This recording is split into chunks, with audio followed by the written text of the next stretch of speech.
हमारे साथ एक ऐसे नेता हैं जो इस राज्य के जितने भी टीचर या टीचर का फॉर्म भरे होंगे वो किसी भी क्षेत्र में होंगे तो संदीप सौरभ जी को जरूर पसंद करते होंगे। क्यों? क्योंकि बिहार में जब भी कोई आंदोलन होता था, जब किसी नेता का उम्मीद लगाया जाता था कि कोई आएंगे तो संदीप सौरभ ही वहां आते थे। और इस बार हम अभी नालंदा के चंडी में हैं। नालंदा लोकसभा से उम्मीदवार बनाए गए हैं CPI-ML की तरफ से। तो सबसे पहले बहुत बहुत शुक्रिया सर और स्वागत है आपका एक्सपोज मीडिया में। जी, बहुत बहुत धन्यवाद, बहुत बहुत शुक्रिया। और बहुत अच्छा लगा कि आपने चाय पे चर्चा करते हुए हमें वक्त दे दिया। एक बार कमल भैया कैमरा उठा के दिखाइए कि रूप बसंत लाइन होटल पे सर आए थे, प्रचार प्रसार का समय चल रहा है, चाय पी रहे थे, बोले चाय पे चर्चा करेंगे विकास, ज़्यादा समय तो है नहीं। तो सबसे पहले भैया पहले ये बताइए कि एक विधायक से एक सांसद की ओर आप बढ़ रहे हैं। एक विधायक होने के नाते युवाओं में आपका एक अलग का क्रेज है कि किसी भी मुद्दा पे आप आ जाते हैं। तो अगर संदीप सौरभ सांसद भवन में पहुंचते हैं तो क्या युवाओं को भूल तो नहीं जाएंगे? नहीं, भूल कैसे जाएंगे। युवाओं के ही राजनीति करते हुए हम लोग आगे बढ़े हैं। विधायक बनने से पहले छात्र नेता थे हम, और JNU से पढ़ाई किए। उसके बाद जो देश भर में छात्र आंदोलन चला, खास करके विश्वविद्यालयों के भीतर जो आंदोलन चला, और मोदी जी के आने के बाद हमने देखा कि रोज़गार के ऊपर एक ज़बरदस्त संकट है। तो रोज़गार और शिक्षा को हमने जोड़ा और देशव्यापी आंदोलन चलाए, कई सारे आंदोलन हमने चलाया था। बेशक। और उसी के क्रम में हम विधायक बने, और विधानसभा में भी हमने लगा कि नौजवानों का एक प्लेटफॉर्म विधानसभा के अंदर होना चाहिए था, और हमने उसी कमी को पूरा किया था। सदन के अंदर, सदन के बाहर सरकार थी तब भी, सरकार में थे तब भी, और जब विपक्ष में थे तब भी हम लोगों ने यही कोशिश की कि बिहार के भीतर रोज़गार की संभावनाएं बुलंद हो। एजुकेशनल इंस्टीट्यूशन बिहार के अंदर पहले से ही बहुत जर्जर स्थिति में थी। उसके भीतर और कैसे बेहतर हो सकता है, कुछ नया चीज़ हो सकता है कि नहीं। जैसे आप देखिए कि एक एग्जाम्पल, हम लोग जब आए विधानसभा के भीतर तो उसके बाद कई गाँवों का दौरा हमने किया, स्कूलों का दौरा किया। हम जब स्कूल में पहुँचे तो देखे कि बच्चों के हाथ में किताबें नहीं हैं। तो हमने पूछा क्यों नहीं है। तो सरकार ऊपर से फंड भेज रही थी, किताबों के नाम पे पैसे भेज रही थी खातों पर, लेकिन उस पैसे से अधिकांश बच्चों की किताबें नहीं थी। हमने तत्काल अपर मुख्य सचिव से बात की।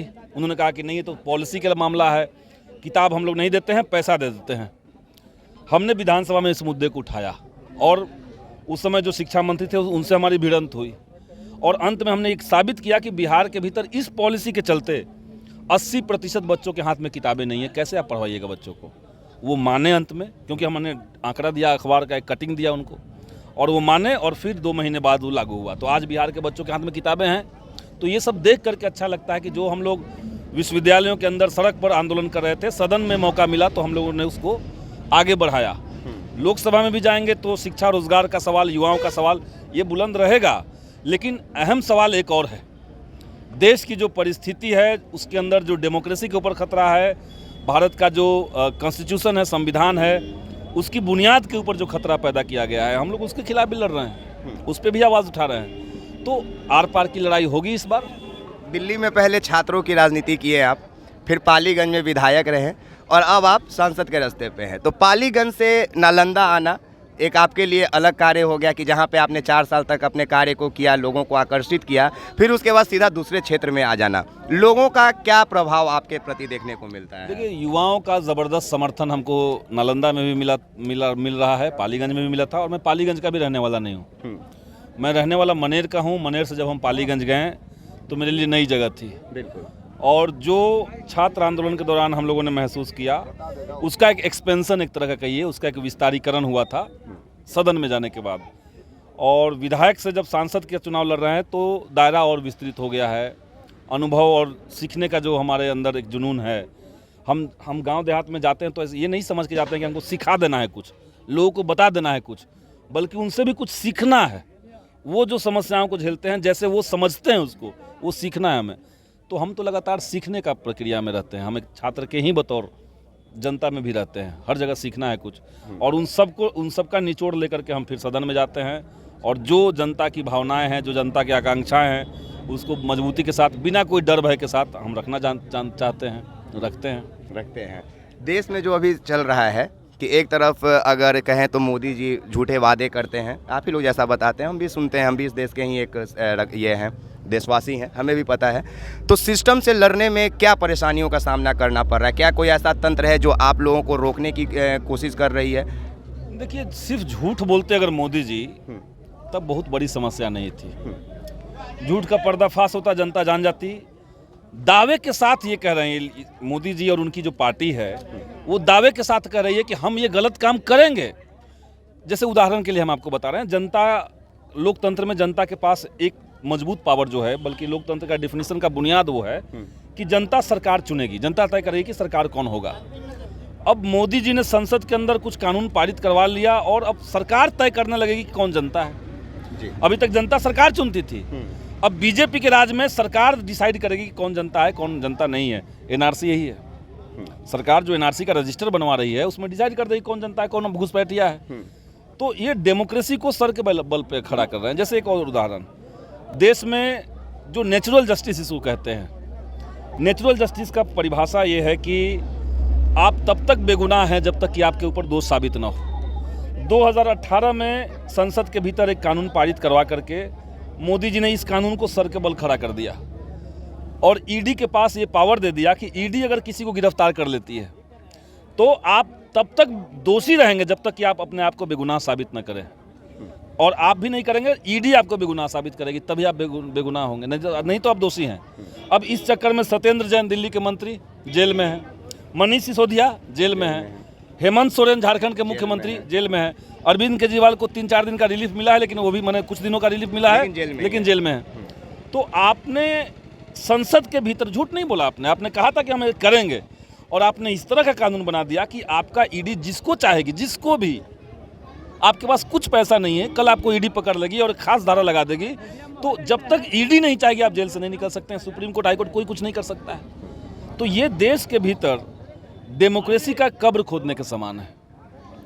न्याय प्रक्रिया को आपने पूरी तरीके से खत्म कर दिया, ये कह के कि आप तब तक दोषी हैं जब तक कि आप बेगुनाह साबित नहीं करें। अब बेगुनाह साबित तो होगा कैसे, क्योंकि चार्जशीट तो ईडी बना रहा है। ईडी अगर चार्जशीट में आपको कहे कि नहीं ये दोषी है, नहीं है, तभी होगा। ये है चुनाव आयोग, जनता का यकीन है कि भाई चुनाव होगा, चुनाव में हम सरकार बदल देंगे। अब आपने चुनाव को हाईजैक कर लिया। कैसे कर लिया? संसद के अंदर कानून बना दिया।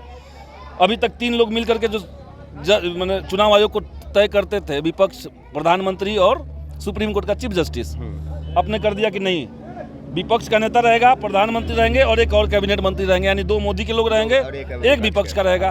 आपने तय कर दिया, 2 अपने लोगों को आपने चुनाव आयोग में बैठा दिया। अब चुनाव आयोग उनकी जेब में है, कोई कुछ नहीं कर सकता। गलती से अगर सुप्रीम कोर्ट कोई निर्णय इस तरह का दिया जिससे इलेक्टोरल बॉन्ड का खुलासा हुआ, आपने 600 वकीलों के नाम से चिट्ठी लिखवा दी और मोदी जी ने ट्वीट करके धमकी दे दी सीजीआई को। तो इस देश के भीतर डेमोक्रेसी खतरे में है। और हम लोग जब बोलते हैं तो भाजपा वालों को बड़ा मिर्ची लगता है कि ये लोग बार बार संविधान खतरे में क्यों कह रहे हैं। संविधान खतरे में नहीं है, सच्चाई यही है कि संविधान को पूरी तरीके से बदल देने का, उसको खत्म कर देने की साजिश चल रही है। मेरा भी सवाल यही था कि ये जितनी बातें आपने बोली, क्या इसका प्रभाव आपके ऊपर देखने को मिलता है कि नहीं? क्या ये तंत्र, आप जैसे युवा नेता जो बन रहे हैं, उभर रहे हैं, क्योंकि आप अक्सर विधानसभा में भी युवाओं की बात उठाते थे, आपने ही कह दिया कि हम पेपर का कटिंग लेकर, और कई दफ़ा इस बिहार ने देखा है आपको बोलते हुए। तो सरकार को पहले से पता है कि अगर संदीप सौरभ विधानसभा में दहाड़ता था कल युवाओं की मुद्दा को लेकर, तो अगर ये संसद भवन में भी चला जाएगा तो वहाँ पर ये और गरजेगा। तो क्या ये जो जिस तंत्र के बारे में आप डिफाइन कर रहे थे कि ये रोकने का कोशिश कर रहा है, तो क्या ये संदीप सौरभ जैसे, या फिर संदीप सौरभ को और रोकने की कोशिश कर रहे हैं? नहीं, हम संदीप सौरभ को इस पूरे तंत्र से कोई डर नहीं है। और इस तंत्र के साथ एक खासियत है, इनका दिक्कत है कि इनसे अगर आप डरना बंद कर देंगे तो ये डर जाएंगे। तो हमें कोई डर नहीं है, एक तो बात ये है। दूसरा बात है कि राजनीति को हम महसूस करते हैं, हम सिर्फ राजनीति करते हैं ऐसी बात नहीं है। पॉलिटिक्स मेरे लिए महसूस करने की चीज़ है, और इन चीज़ों को जितना गहराई से हम महसूस कर रहे हैं, खतरे का दायरा को जिस तरीके से हम समझ रहे हैं, तो उससे हमारी प्रतिबद्धता और हमारे काम करने की जो जीवटता होती है वो और ज़्यादा मजबूत होता है। तो इनके लिए नुकसान डबल है, एक तो हम डर नहीं रहे हैं और हमारी प्रतिबद्धता और स्ट्रांग हो रही है। तो एक आखिरी सवाल आपसे करेंगे। कहा जाता है कि जिसका ओरिजिन यानी नींव मजबूत हो तो उस इंसान का इमारत भी मजबूत होता है। आप बताएं, आप मनेर से थे, जब आप पाली में चुनाव लड़ रहे थे, पूरा मनेर आपको उठ के गया था आपको चुनाव लड़वाने, आप जानते हैं। क्या उस मनेर का सहयोग यहाँ भी मिल रहा है? मनेर से लोग यहाँ प्रचार में हैं। हमारा नामांकन हुआ, नामांकन जो हमने किया था उसमें पालीगंज से कम 50 गाड़ियों से, बगैर कोई फ़ोन किए 50 गाड़ी से ज़्यादा पालीगंज से और उतना ही गाड़ी से ज़्यादा मनेर से लोग आए थे। और आपने शायद देखा ही होगा कि बगैर कोई खर्च के हम लोग के नामांकन में भीड़, एक ज़बरदस्त भीड़ हुई थी। और ख़ास करके यूथ जो जनरेशन है वो लोग ज़बरदस्त संख्या में आए थे।